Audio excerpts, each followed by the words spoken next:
जय हिंद साथियों, the GS theory में आपका स्वागत है। देखिए, आज हम जिस विषय पर चर्चा करने वाले हैं वो एक जाना माना विषय है जो है धीरेन्द्र कृष्ण शास्त्री। देखिए, आज हर व्यक्ति की जबान पर, हर व्यक्ति के दिल में बसा हुआ वह व्यक्ति जिसे आप धीरेन्द्र कृष्ण शास्त्री के नाम से जानते हैं। देखिए, कौन थे धीरेन्द्र कृष्ण शास्त्री, आखिर उनको बागेश्वर धाम सरकार क्यों कहा जाता है, आइए जानते हैं। शुरू से शुरुआत करते हैं।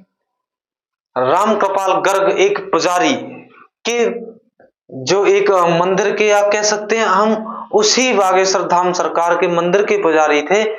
जिनके पुत्र के रूप में जन्मे श्री धीरेन्द्र कृष्ण शास्त्री की आइए हम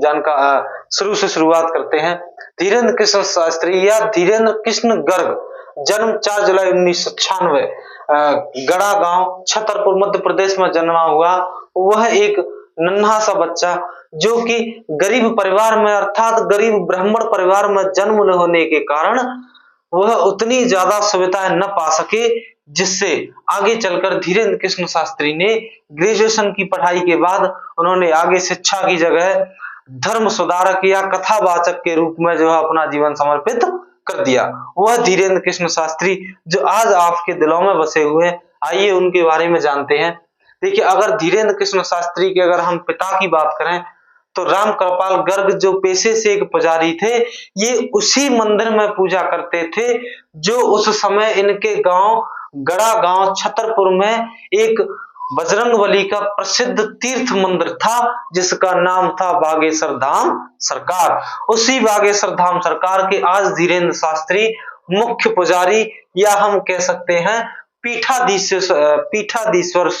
के नाम से जो है इन्हें जाना जाता है। चलिए बचपन से शुरुआत करते हैं। बचपन गरीब ब्राह्मण परिवार में जन्मे हुए धीरेन्द्र शास्त्री के पिता गांव के लोगों को वैदिक सभ्यता से संबंधित या वैदिक जो है कथाओं से संबंधित कहानियां सुनाया करते थे। उनके साथ पले बड़े धीरेन्द्र शास्त्री जैसे ही समय गुजरा तो वो अपने गुरु शास्त्री रामभद्राचार्य के संपर्क में आने के बाद एक रामचरितमानस वह शिव पुराण के कथावाचक के रूप में उभर कर बाहर आए, और वह रामचरितमानस वह शिव पुराण के कथावाचक ही नहीं बल्कि एक हिंदू राष्ट्र या हिंदू धर्म के प्रचारक के रूप में बाहर उभर कर निकले, जो आज आप सभी के दिलों की धड़कन बने हुए हैं। जानते हैं वह धीरेन्द्र शास्त्री कौन है। चलिए देखिए, धीरेन्द्र शास्त्री एक कथावाचक ही नहीं बल्कि धर्म सुधारक भी हैं, जो हिंदू धर्म के लिए आए दिन चर्चाओं में बने रहते हैं, जिनमें धीरेन्द्र शास्त्री हिंदू राष्ट्र की मांग कर रहे हैं तथा अखंड भारत की मांग भी आए दिन वह मीडिया में नजर आते हैं। चलिए देखिए, धीरेन्द्र शास्त्री की अगर बात करें तो उनके गांव अर्थात गड़ा गांव में बागेश्वर धाम मंदिर एक प्रसिद्ध मंदिर, जिसके वर्तमान में धीरेन्द्र कृष्ण शास्त्री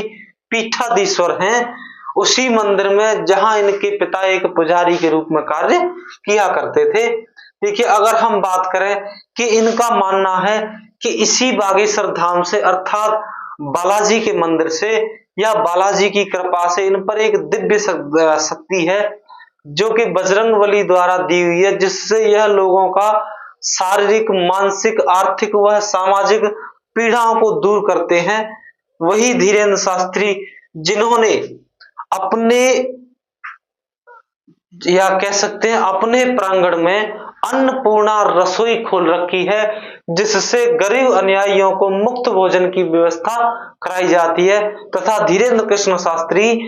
अपने यहाँ पर वार्षिक विवाह उत्सव कराते हैं, जिसमें वह गरीब कन्याएं, बेबस कन्याएं जिनके या तो माता पिता नहीं है या हैं तो ऐसे हैं जो वह विवाह कराने में असमर्थ हैं, उन कन्याओं का विवाह पूर्ण करवाते हैं। चलिए आगे हम समझते हैं। देखिए, धीरेन्द्र शास्त्री ने वैदिक गुरुकुल अर्थात वैसा गुरुकुल या वैसा विद्यालय, वैसा विद्यापीठ जहां वैदिक शिक्षा दी जाती है, वैसे गुरुकुल अर्थात वैदिक गुरुकुल खोले हैं, जिनमें वैदिक और संस्कृति को बढ़ाने के लिए शिक्षा दी जाती है। तथा बात करें हम, देखिए यही धीरेन्द्र कृष्ण शास्त्री जी के बारे में, तो उन्होंने 2021 में 300वें ईसाई जिन्होंने कभी हिंदू धर्म से ईसाई बने थे उन्हें वापस हिंदू धर्म में लाकर घर वापसी करवाई, तथा उन्होंने 23 जनवरी को नेताजी सुभाष चंद्र बोस की जयंती के अवसर में कहा था कि आप हमें समर्थन दीजिए, हम आपको हिंदू राष्ट्र देंगे। यह धीरेन्द्र शास्त्री जी का मुख्य नारा है कि आप हमें समर्थन दीजिए, हम आपको हिंदू राष्ट्र देंगे। देखिए, अंधविश्वास या काला जादू विरोध के अधिनियम 2013 के तहत इन पर मुकदमा चलाने का कई जगह से विरोधियों द्वारा प्रयास किया गया, लेकिन वह मुकदमा किसी भी तरह कोई भी आपराधिक मुकदमा नहीं मिला, क्योंकि भारत के संविधान के अनुसार भी हर व्यक्ति को अभिव्यक्ति की स्वतंत्रता है, अर्थात अपने भावों को व्यक्त करने की स्वतंत्रता है। वही धीरेन्द्र कृष्ण शास्त्री जो आपकी इस समय पर आंखों का तारा वह दिल का नयन बने हुए हैं, वही धीरेन्द्र